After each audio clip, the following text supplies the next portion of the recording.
Kigali is actually closer to the equator than Ghana, than Accra, Ghana. So I was expecting for it to be like hot, but I was so shocked to get there to realize like it was not. And maybe it was the time of the year, I don't know, but like it was like, I don't know, it was like our spring during the day, and then there were moments where it would get like the sun would come out, it would be really hot, but at night it got really cool, and that really shocked me. And it is indeed the cleanest city, one of the cleanest cities in the world, the cleanest city in Africa. Hey, I don't know if this is the cleanest country because we didn't go everywhere, but yeah, I'm grateful for the experience. Upon us heading over to Rwanda, there was an immensely gratifying moment understanding that our ancestors that we had connected with thousands of years ago were right there with us holding our hands.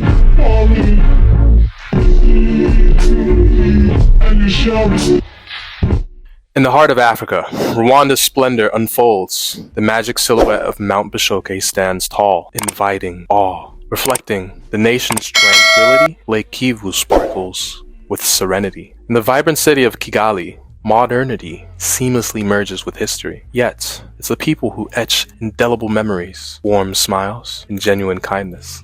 Rwanda, a canvas for nature's artistry and human warmth, invites wanderers to discover its soul. Wanderers like Dr. Flex, coming to you live from a place near you. It's possible that you've landed on this video to find out a little bit more about Rwanda. And I have a wonderful guest to teach us all about it! Her name is Mighty Intellectual, and she got a whole lot of knowledge that she want to drop on your head top, possibly. And you need to be right there to accept it. So, without further ado, Mighty Intellectual. Yay. Hello. Would you like to introduce yourself? Yes, my name is Niani E. I go by Mighty Intellectual on YouTube, and I'm excited to share. Actually, we're picking up from the video before. Spoiler alert! I'm excited to share some of our first impressions about Kigali, Rwanda. And if you haven't already, make sure you go back to my video after this video. Watch this one first so you can go see the first 3 categories that we talked about. And we'll just be going through the next 3. Facts. Thank you for having me. Hey, thanks for coming through to the show. We're going to be discussing a whole lot about the beauty of Africa. And just for a little bit of backstory, because y'all might not necessarily understand what's going on if you happen to be watching the video first on my channel. Mighty Intellectual went through 3 absolutely crucial concepts and categories about Rwanda and our trip to Rwanda. We went to Rwanda in December of 2023 together. We went to Rwanda for a wedding and we enjoyed ourselves. Yeah. But for the introduction on how and reasons why we went to Rwanda, concepts about what we learned about its transportation, about its transportation, our excursions, and the infrastructure. You should go back to the video. You have to go back, because without it, you don't have context. You don't. And you need the context. So make sure you head over to Mighty Intellectual to find out more information about Rwanda. Additionally, Rafier tours. Yes. We were wrapping y'all up in the video before. Are you like introducing Rafier tours? Facts. Yeah. Okay. If you are interested in traveling to Ghana, I have a touring company that's based in Accra. We organize your trip itinerary and we host you on the ground. So we want to make sure that you don't have to worry about anything when you're thinking about traveling to Ghana. And we're very flexible with the pricing. We don't want pricing to be a barrier. We want to make sure you have an amazing time. And our whole purpose is to make sure that us in the diaspora, we have the opportunity to visit, and that price is just not a barrier. So you don't have to worry about anything. We want to make sure that it's smooth for you. If you're interested, we have an Instagram page. You can reach out to us. It's at Rafier Tours. It's BRAAFIE Tours on Instagram. There's much more information on how to book your tour there. And yeah, that's us. And I know you want to visit Ghana very soon. You have to. You have to. Definitely. You have to. And if you have any questions, definitely message us on Instagram. I'll be the one who responds to you, either myself or my partner, Kwabena. So definitely check us out. Thank you for the plug. Oh, for sure. You gotta tap in, because why would you pull up to Ghana not knowing what you gotta do when you have a resource that could plug you in with the most outstanding excursions, food, dialogue, and community? And I think, I don't want to wrap y'all up too much, but I think what's really special is how we started. So we understand, like, for some of you all who are thinking about visiting, I visited for the first time in 2021, and it like completely transformed my life and my understanding of myself and who I was. So we're just very intentional about making sure that we curate this magical experience for you, especially if you're coming to reconnect and things like that. So yeah, hit us up and we will hit you back up. It's gonna be like a feedback loop. You hit us up, we hit you up. Yeah. You watch our videos, you learn a little bit more, you come through with some questions. Yeah. And we have packages for everyone. Whether your budget, you're looking for something really fancy, maybe it's a birthday trip. We have like a middle package, and then we have like the people who are really frugal. You need to save some coins. We got that package for you too. So yeah, let's get into our we could talk about the why for 1 minute, approximately 1 minute. Both of us were born and raised in the United States, but obviously we're black. So from understanding where our blackness comes from, we also want to see exactly where it came from, which is Africa. And we gotta go and see it for ourselves. Yeah. Upon us heading over to Rwanda, there was an immensely gratifying moment understanding that our ancestors that we had connected with thousands of years ago were right there with us holding our hands as soon as we came off of the airplane. And in order for you to get motivated to head over there, let's talk about 3 categories that will definitely keep you interested and make you feel a little bit more safe about visiting Rwanda, which is security. Yeah. The cost of living. Tell me what the third one is. Security, cost of living, and the weather. The weather. Can we start with weather, please? Let's start with weather. Yeah.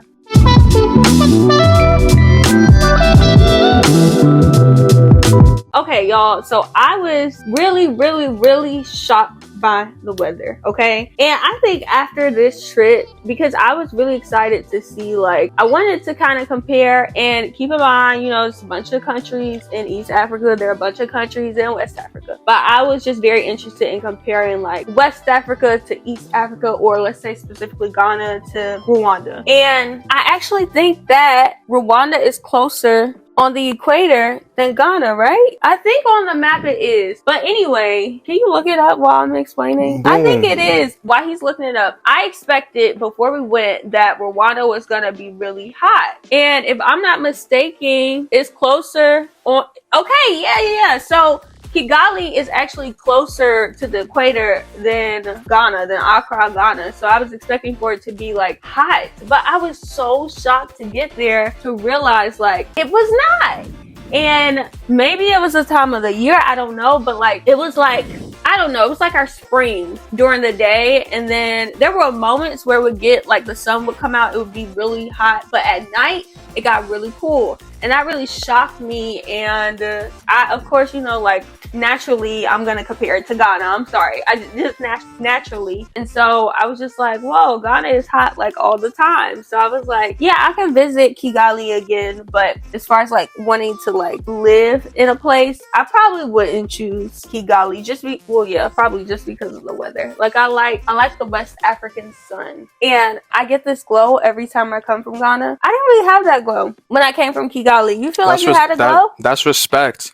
The heat isn't so dramatic that it's burning your skin. And some people might actually like that. Some people prefer that type of cool, even weather. I love the sun. I love the sun. The weather was ranging from about 64 degrees to 82 degrees on any typical day. And it made it absolutely great for excursions because you could head to an area with nothing but a windbreaker, or you could head to an area with nothing but a t-shirt and you would be absolutely completely fine. The weather was beautiful because when you would wake up in the morning, there would be some active dew and fog and a wonderful mist that was just really pleasurable to all of your senses. What would you rate the weather? Like on a scale from 1 to 10, like thinking about what type of weather you like, how would you rate the weather for you?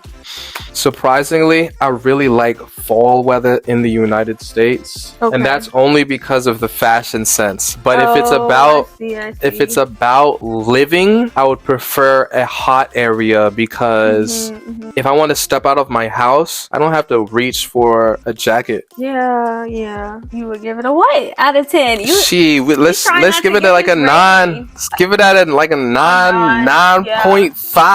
Yeah. 9.5 on the Richter scale. Yeah, Kigali is dope. But that weather, I'm going to have to give about 7.58. All right. 7.58 for the weather. Just the weather. 7. Okay, I need that sun. And it could also be maybe the time, because I don't know like the different seasons in Rwanda, so it could be the time. But I was really shocked because it's closer to the equator, so I thought it was going to be hotter. But you know, also there are a bunch of mountains, so maybe like that has something to do with it being elevated. I don't know. Mind y'all, we went in December. We did. We went in December. So y'all comment below if y'all know something we don't know about the weather, especially if you are from Kigali or live in Kigali. But yeah, that was definitely a shock for me. That's beautiful.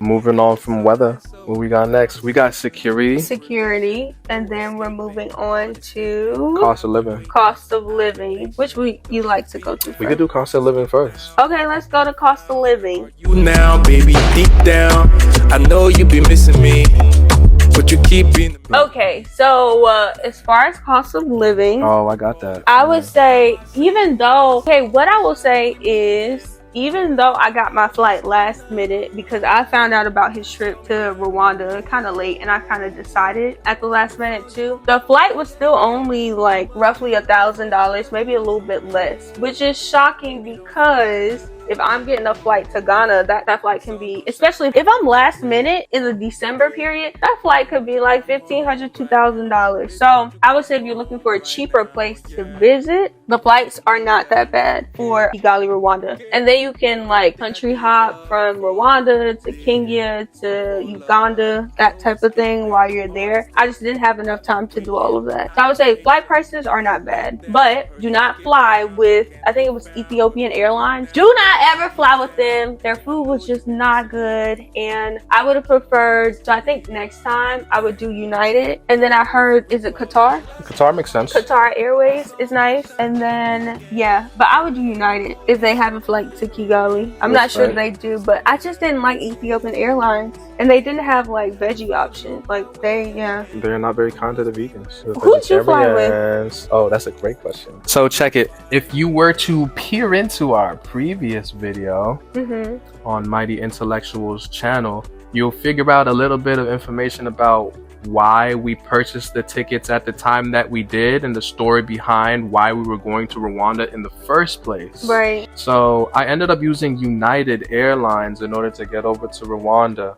But here's the jug. And if you were on Mighty Intellectuals page and now you came over here, I bet you got some wonderful information that could help you future travels. So check it. In the checkout screen of the airline ticket that I was purchasing through United, there was an option to get a $400, $300 statement credit on your ticket if you were to get a United Airways credit card. So here's the thing, like almost half the time I am paying under $500 for my tickets, at least domestically, because I have travel points through various credit card companies. Now, I mean, granted, you have to have had a secured credit card at some other later time so that you could have a substantial credit history in order to get this airline credit card. But check it. I had purchased my ticket in June, something like that, maybe $1,200 with taxes included. But with this statement credit, went all the way down to $700, $600. Yeah, it matters. So that is easily a method that you can utilize also, along with purchasing your ticket early. I'm talking about 6 months in advance. Yeah, early.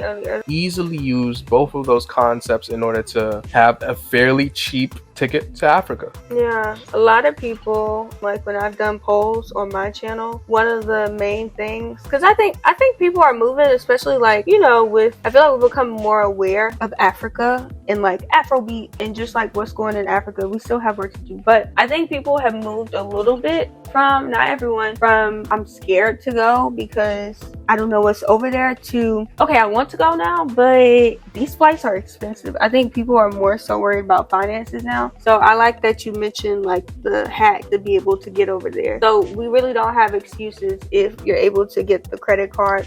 You just got to be careful, but this is a way to do it. So like if you worry about finances, that is a pretty good tip. And early, get your ticket early.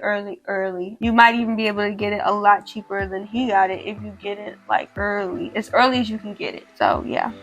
Because in reality, if you watched the previous video, I had 9 months advance notice. So technically, if I had purchased it around the time that I was first noticed about this trip, maybe I would have only been spending $500 for a ticket to Africa. Mind you, we're in Maryland, East Coast, whatever. We're in the United States. Yeah.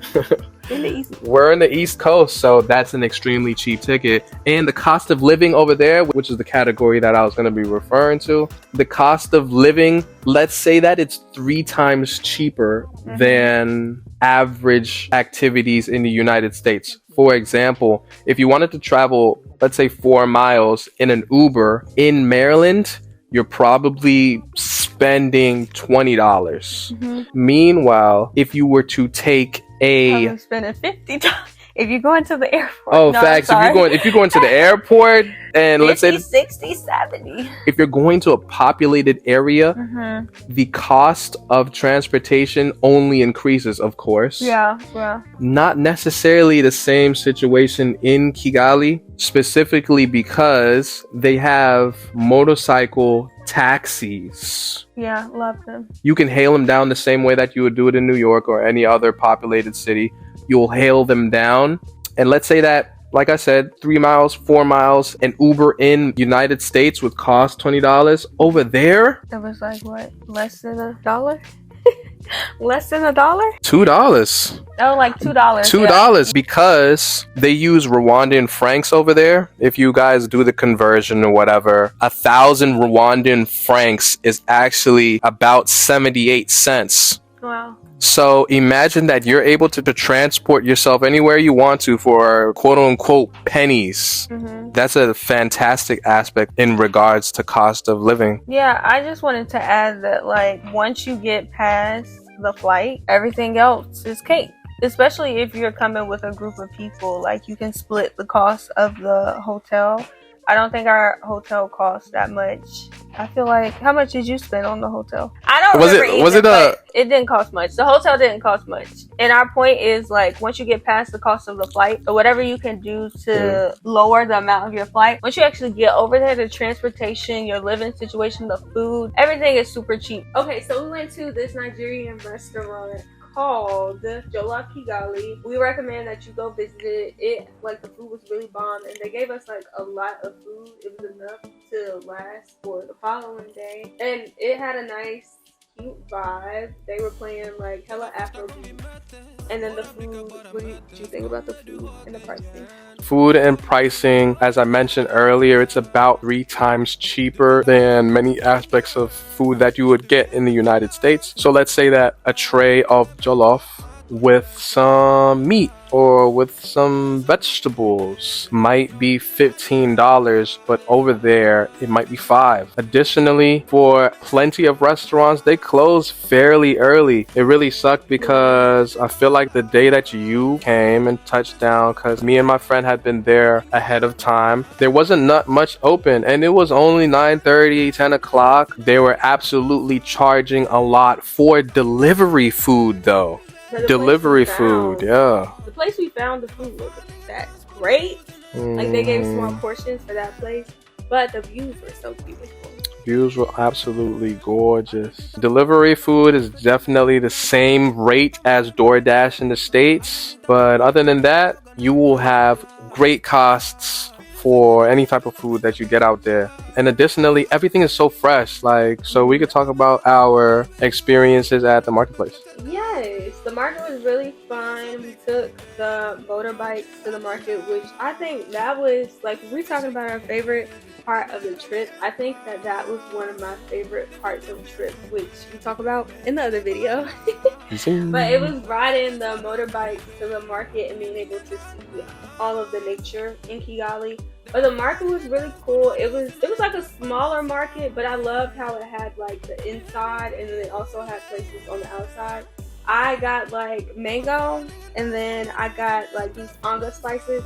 I got like 10 of the anga spices for what, 100 Rwandan francs. So like 1,000 Rwandan francs would be like 78 cents. Yeah, I got like a whole pack, like 10 of them for about 1,000 Rwandan francs. I made it sometimes. Shit or cheaper. Yeah, but that's all I really got. I got that, and then I got the mangoes. You remember the mangoes? You got mangoes too, right? I got mangoes too, and my favorite snacks happen to be fruits and vegetables. So when I was going out there, I was really focused on getting exotic fruits and vegetables. I ain't get no dragon fruit. I didn't get no like complicated melon or something like that. But the avocados, the HASS avocados, always ripe. Mangoes, always ripe. Apples, always ripe. There's no pesticides that are sprayed on these joints, and most likely the individuals who are selling these fruits and vegetables to you might be the same people who harvested them too. And be careful when you go to the market. Don't be pressing up on the women's avocados, because she kind of got mad at me. Damn. Because you know how like you go into the grocery store, at least me, when I go in the grocery store, I like press it a little bit to see if it's like soft or if it's like a really hard one. And I was doing that to her avocados, and she kind of got mad. Damn. Which makes sense. But yeah, we got avocados. The avocados were really good and fresh. And we did get bread. We ended up getting bread from the market too. So, additionally, same thing at the marketplace. It actually might be 4 times cheaper. Actually might be 4 times cheaper at the marketplace than average US goods. Yeah, typically it is a lot cheaper in the market than if we would have gone to like that grocery store that was by where we were staying. Like, it was better for us to get our fruit from the market because they're a lot cheaper there. So when you do visit Kigali, it may be tempting to get everything from the grocery store, but try to go to local markets, especially if you're staying for a longer period and you're like really trying to budget. Go to the local market and get you some fruit and things there. For sure. Yeah, and that was it. Unless we want to talk about the quesadilla place. That was your favorite spot. Quesadillas. Yeah. It was extremely satisfying to know that there was so many food options from around the world, around the country, or well, around the world. Because you could definitely pull up to any restaurant and easily get some lasagna or some type of pasta. Yeah. But at the same time, you might go right down the street and get some Nigerian food, like some egusi soup or jollof rice. So in this case, we went over to a quesadilla restaurant. Yeah, that was good. Super large burrito, great portion sizes. In America, from Chipotle or maybe an upscale restaurant, it might be $15 to $25. Over there, this beautiful burrito made with probably like locally sourced ingredients. That's the main thing for me. Like, those $5. Fresh, exquisite, tasty. Couldn't ask for much more. And it served us like 2 meals too. We got them multiple times and we would eat it that day, but then we also have enough for the following day. So do you remember the name of the place? The quesadilla? I might plug it in the basement, but like, nah. Yeah, we'll try to find the name of the quesadilla place. But I think the gist is that the food was really cheap. So once you get past like your flight, food is pretty affordable in Kigali. And also the gist is to try to shop at the market for like your fruits and things versus going to the official More grocery store. commercialized. Yeah, grocery store. Commercialized grocery stores with the air conditioning and 4 walls around you. These marketplaces were outdoor. And it's fun. I think it's Absolutely a part of the experience. Like when you go to a country, I think it's important that you try to dive into the culture and like get to know the people. And I think experiencing the market, it like allows you to see how like a lot, because I doubt that everybody goes to the grocery store for their items. So try to experience the market to get to know the culture a bit more. Would you agree? For sure. That's where you're going to meet the locals. The marketplace is like extremely populated. It's like a city center. And not only is there only just like all types of exotic foods, there's appliances too. You want to freaking get a iPhone case, you're gonna get it at that market. Even if the sun is beaming on you and it's 80 degrees, you're gonna see a great guy or lady with a big ass smile on their face. And the other thing I wanted to mention before we go was that in the market, this is one of the things that I love, because we're still talking about our impressions. So one of the things that I love was like, there are so many people selling in the market, but so many people are selling the same exact thing. So like you might have this woman who's selling avocados, the woman like 2 blocks down from her, she's selling avocados too. So I thought that was so beautiful that like people are coming every day. They're selling it. They must be selling it. You know what I mean? Like, of course. I just think that's so cool. Yeah, I just thought that was so cool. That's like my noticing while at the market. Like people are literally selling the same thing. They have different prices. Everything is negotiable. Like you can just negotiate your price. If the price is too low, they won't sell it to you. So I wouldn't feel bad about negotiating prices in the market. For sure. Yeah. Absolutely beautiful. And as you're walking in as a tourist, there are many pedestrians that will notice that you are a tourist and come through. That part. They'll come through and ask you if you need any assistance or if you need your bags held or if you need help with hailing a taxi after you've done all your purchases. Don't be alarmed. Don't be alarmed, but also at the same time, as you would in any other city, keep your belongings close to you and constantly check them in the case of pickpocketers. And expect that, because this happens in multiple countries, but expect that if they're trying to help you, nothing is free, okay? So expect to pay them for something. sure. Damn. Yeah. Expect to pay them something at the end. They got him when we were in the market. Easily.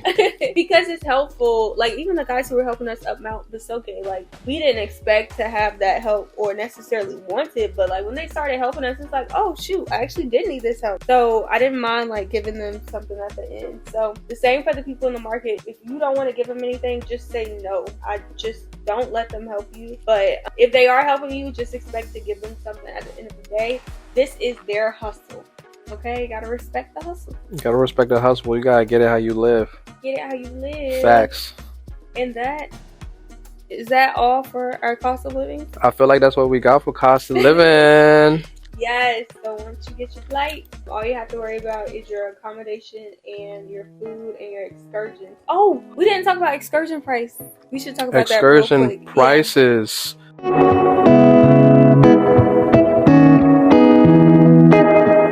Yeah. Excursion prices. We went over to a gorilla trekking park. Extremely expensive. However, there was an alternative, which was Akagera National Park, in which you would go ahead and tour Mount Bisoke. And for that, let's say it was $300 for 3 people. Oh, wait, no. Well, to go up the mountain, we paid outside of what we paid him.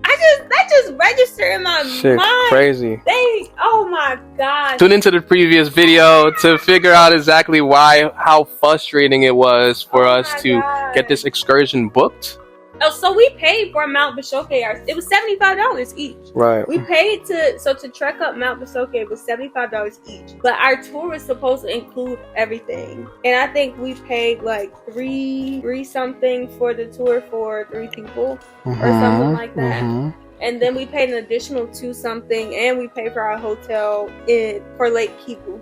So altogether, we paid what, like $5-6 something? $600. Wow, I didn't even realize. $600 because, I mean, on the trip towards Mount Bishoke and Lake Kivu, our driver also stopped midway just so that we could see different aspects of the town. Yeah. But because of his own finesse and his own hustle, he had us staying an extra day in the area of Mount Bishoke. Instead of being open, I wish he would have just been clear, open, and honest with us. You know, that would have gone over better than him like trying to finagle a bit. Because I mean, when you think about it, the price isn't super terrible, but it's the fact that he like tried to finesse us and we didn't account for all of these expenses basically. So always have your itinerary in your hand and discuss it with your driver. Or be clear, make sure they understand, you understand, everybody understands. Yep. That is our advice, and that's it for our cost of living. Cost section. of living. Yeah. Woo. All right, let's go to our next one. The next one is security. Yes. So we're going to be talking about security in Rwanda. This is our last section. So I think that Noel is going to start off with some of his thoughts. But I think, generally speaking, when I think of security, I'm thinking about like my safety. And I think, generally speaking, the measures as far as like infrastructure that Rwanda has in place, I think made me feel safe. Like we were talking about in the previous video with the cameras, they have these street cameras for traffic. The people just seem really friendly. The fact that like the motorcycles, they have like one uniform look to them. You know that you're getting on an official motorcycle that's going to take you from point A to point Z. We didn't really stay out super late at night, maybe like once or twice. But even then, we felt safe. But I would say for anyone, regardless if you're traveling from another country to the U.S. or you're traveling to different African countries, I would just be vigilant regardless at night, especially in a new place that you don't know. And especially if you're solo traveling. Just either try to avoid going out super late at night or be with folks that you trust. Like, you know, like the back of your hand, like trust. And try not to have like flashy objects like on your phone all the time, or a fancy new camera or fancy new laptop or something like that out if you're by yourself, especially because it just makes you a target. So I would say I felt safe. I would give the safety rating for Kigali a 10. I would give it a 10. I felt pretty safe. Okay, boom. Yeah, we were doing ratings earlier. So like cost of living, 10 out of 10. Yeah, cost of living, 10 out of 10. Even the flights, 10 out of 10. Security, 10 out of 10. Yeah, I would give it a 10. It was super safe. I felt very safe. There was no point, even when we were going up the mountain and we got lost with the guys, like that was a little, because they didn't speak English and we were separated from the rest of the group. But even then, I still felt like we were safe. You know, like the leader wouldn't have put us with these guys if we weren't safe. I think that's the only instance where we were like, I don't know.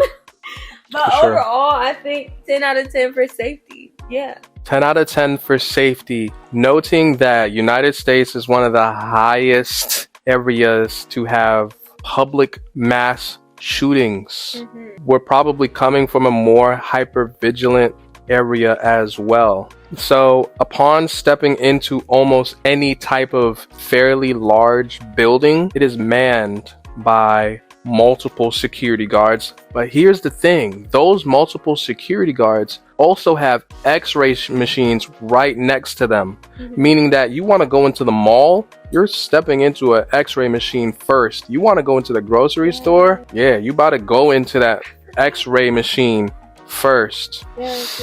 And they weren't overly anal. Like if you walk through that x-ray machine with a water bottle, they're not going to be like, throw away your water bottle. If you walk through with your phone, some item that happens to seem like it could be a weapon, like, I don't know, a freaking butterfly knife, they're not going to tell you to throw it away. But that aspect really like resonated with me, because of the open carry concepts that the United States has. Whether it's right or wrong doesn't really matter, but when you're in the presence of a person with a weapon or a gun or some type of instrument that could be used to hurt you, you feel a little bit uneasy. Yes.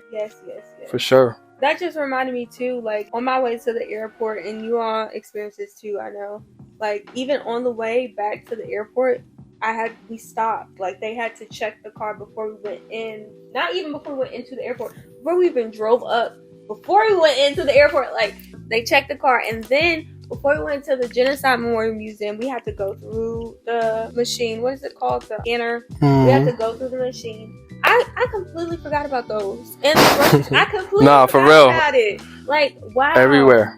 Wow. They don't play. They don't play in Rwanda. And I love that. And you can just see that whatever, they're doing is working. Because it seems like they're at peace. And the place is just so clean. And just like, yeah, whatever they're doing is working. It's working. I super forgot about the airport part. Yeah.